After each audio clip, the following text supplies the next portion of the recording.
Now let me start with the current global debt picture. This isn't actually the current global debt picture. It's a screen grab I did about 6 months ago. And at that time, the global debt figure was 54,581,784,696,874 pounds.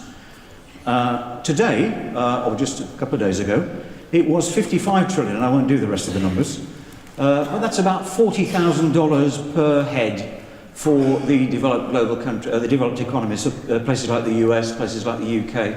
So despite all the debates about austerity and debt and the balance between tax increases and public services cuts, it's still ripping ahead globally and still a big challenge to the global economy. But it's influenced politics dramatically. There is no agreement now, which is leading us towards an ever more fragmented coalition government system in the United Kingdom about what the solution should be. The balance of austerity, the balance of cuts, the balance of tax increases and what can be done. But what these various individuals have started to agree much more about is the whole subject of tax evasion and tax avoidance come very much to the fore.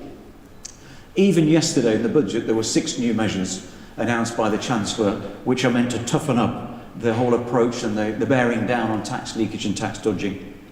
I'm not going to go through those in detail, they're just symptomatic of the kind of world that we're living in now and the kind of political backdrop to cross-border finance and to our funds and to international finance centres.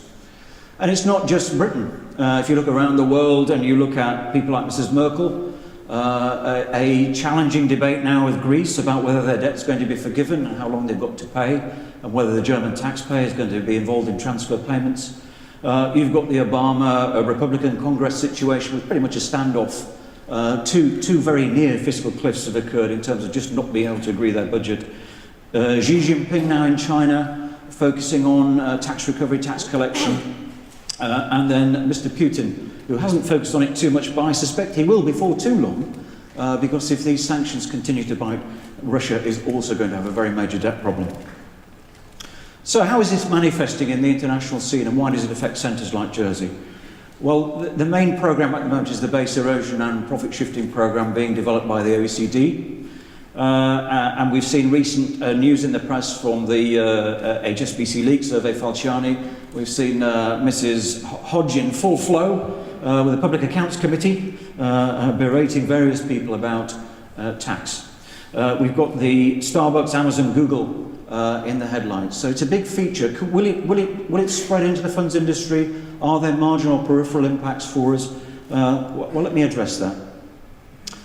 If you boil down all the hyperbole and actually look at the figures, the cross-border issue with tax is actually very small. This chart illustrates the UK government's national debt position. So they came in, they were just under £1 trillion when they came into office, the coalition in 2010. Today it's 1.464 trillion, so it's actually gone up about 40%. So you wouldn't think that, would you, in terms of the kind of the media commentary and dialogue that we see. The bar to the side of it's slightly out of date. I think it's near 700 billion plus now is the national expenditure, and the 97 billion figure, the grey block in the middle, is the fiscal deficit, the annual fiscal deficit, which has almost halved, but come down a reasonable amount under this particular government. But debt hasn't stopped growing.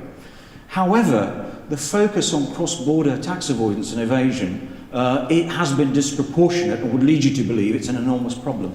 The reality is that HMRC themselves size that kind of tax evasion and avoidance at about £7 billion. Not a large sum when we're talking about the sums in this chart. The contribution that Jersey might, in theory, make to that through tax leakage, as estimated by Capital Economics in their report they did for us, is about 150 million evasion, about 350 million tax avoidance at its tops. So that black line there, you can see that barely registers, is the potential maximum of tax leakage in centres like Jersey. So I think it's important that we put these discussions, these debates in context, but I'd like to go on to explain how we deal with this kind of thing from a reputational point of view, because it's so important that your investors and the fund promoters in the room have a continuing belief that we have a strong and respectable platform that can kind of deal with these issues. And as Socrates said, the way to gain a good reputation is to endeavour to be what you desire to appear. And that's where reality comes in. And that has been our approach. Who are the global standard setters? Who are the authorities responsible for policing the international regulatory system? Well, they're these organisations. The Financial Stability Board, the OECD on tax transparency, the International Monetary Fund on the delivery and enactment of regulation, the FATF on transparency standards. Big debate at the moment about beneficial ownership. We have set our stall out to meet or exceed the standards set by these global standard setters for a very long time. And if you look at our compliance scores, you will find they're stronger, more consistently than countries like the United Kingdom, like the USA, like France, and like Germany. So we have a very strong regulatory record to point to where the credible fora in this world say Jersey is cooperative, transparent, well-regulated, and performs in a compliance perspective.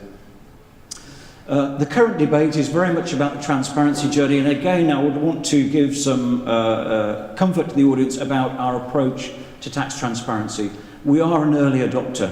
If you go all the way back to 1999, top of that wheel, we made tax evasion a crime in Jersey. If you go around that wheel, the various progressions of transparency from on request into automatic exchange, now to the common reporting standard, now to a debate about beneficial ownership. We have stayed ahead of the curve. Jersey is one of the very few countries in the world with a central register of beneficial ownership. So again, the message I would like to give to you as an investment community is this is a platform you can trust. This is a platform that knows how to deal with regulatory standards and how to deal with the politics surrounding cross-border finance. We've also focused on our value, the value that we create for other countries, as well as our regulatory performance. So in our report, commissioned through Capital Economics, Jersey's Value to Britain, we were able to evidence that Jersey provides 500 billion sterling of foreign direct investment into the United Kingdom. That is 5% of Britain's foreign direct investment stocks. We provide 118 billion of liquidity into the UK banking system, and we generate £9 billion of GDP for the UK economy, which supports 180,000 jobs. Not only are we not a source of tax leakage, we generate 2.3 billion net tax receipts for the UK exchequer. But looking further at our value as an international finance centre globally, we commissioned a report from two leading US academics which illustrates the benefits of free trade, how and why money moves around the world, and the beneficial role of our kind of centre. We focused on compliance with global standards and our tax sovereignty, which allows us to deliver tax neutrality. That doesn't mean people don't pay the tax they're due, they just pay it at the right time, in the right place. And finally, the most recent report, Jersey's Value to Africa. We believe we can help African nations improve their economic performance through carrying international investor value into the African continent. Why? Because the international community trusts our legal system. It trusts our ability to respect contract rights, shareholder interests. We have a functioning democracy and a functioning finance sector that can deliver to Africa what it currently can't provide for itself. Africa has an $11 trillion shortfall in long-term investment needs. We believe centres like Jersey can help to fill that and raise the standards of living and jobs and growth for African people. So what has been the impact of addressing these challenges and issues in this way? Well, I would describe it as transformational, and I'm using a quote here from David Cameron, which he made in the House of Commons. I do not think it is fair any longer to refer to any of the overseas territories or Crown dependencies as tax havens. They have taken action to make sure they have fair and open tax systems. So, hopefully I've given you an overlay of the political scene, the reputation overlay. I'm briefly going to reference the economic outlook and then move into our funds industry specifically. I'm not going to labour on this other than to say consensus forecasts are for strengthening recovery, a growth of around 3 to 4% for 2015 and beyond, and we believe that will stimulate more trade, more cross-border activity and more investment, which plays to our strong suit of being a major alternate centre.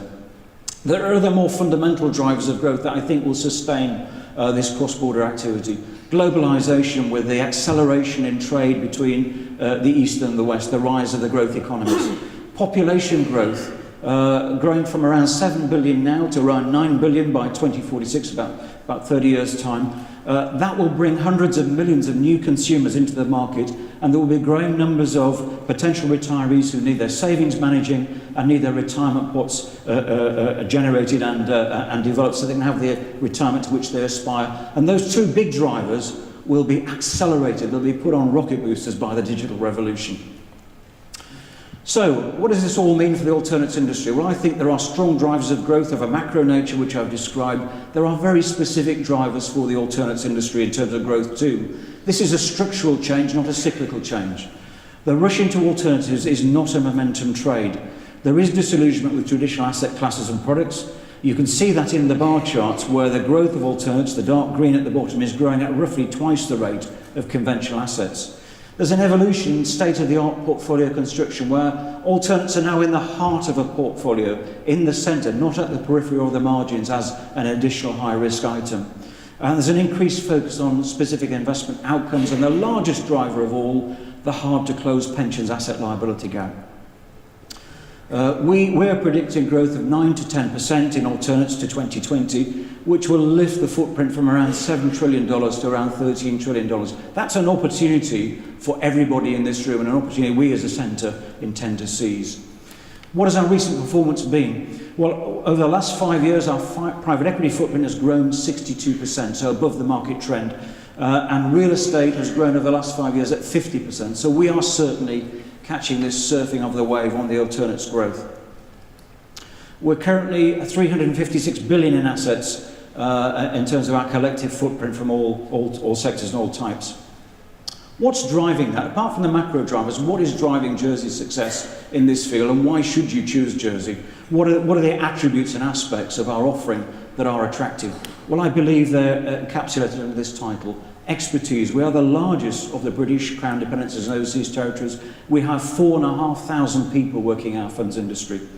And we have regulatory coherence. If you look at our offering, AFMD, private placement, we've got the best of both worlds. If you want a compliant European offering, we've got it. If you want the rest of the world ISCO compliant, we've got it. Whatever you need, it can be supplied in a competitive way. Recent innovation in managed accounts. What are the three big checklist points for continuing activity in the global market and in Europe in particular? Well, they're AML. We're world leading in our AML performance. Regulatory cooperation. Our regulator has concluded agreements with all the major European countries, and it's about information exchange. We're an early adopter on information exchange. We were in the first 40 countries who signed the CRS agreement in Berlin just a few months ago. Regulatory reputation, I think, is important. We will be in the first wave of countries to be considered for a passport should that materialise, but we've developed a very strong relationship with our colleagues at ESMA, and that's a great credit to the Jersey Financial Services Commission and to John Harris and his team. We're engineering process improvements so you can have faster fund establishment, so you can have speed, certainty and simplicity in the offering. And we have strong government engagement. We'll have a government representative on one of our panels today, and they are investing in making sure we have strong legislation and we get the backing we need for business licences and for employee licences and for business growth.